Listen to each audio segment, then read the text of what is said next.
Every notification, every quick check of the feed, every hum of the refrigerator is what Arthur Schopenhauer called the true assassin of thought.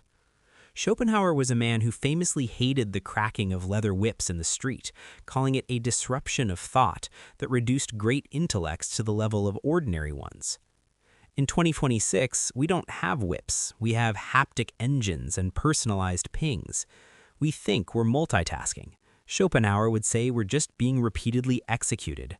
Our attention is being fragmented into so many pieces that there is no self left to actually do the thinking. 2. The science of the dark room. There's a reason you feel smarter at 2 a.m. than you do at 2 p.m. Schopenhauer observed that your imagination and your intellect are actually suppressed when your senses are busy. He noted that imagination is active just in proportion as our senses are not excited by external objects. In broad daylight, or the hurly-burly of the world, your mind is basically a reactive machine. It's idle because it's too busy responding to the bright colors, the traffic, and the emails. But in the quiet, in the twilight, in the darkness, the mind finally wakes up. It stops being a slave to the outside and starts becoming active on the inside. Darkness isn't where thoughts go to die, it's where they're finally allowed to live. 3. The goal. Escaping the wheel.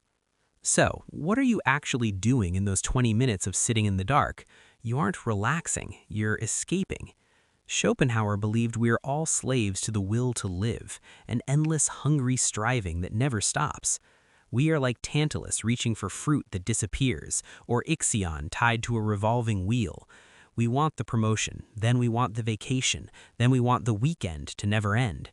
The dark room is a glitch in that system.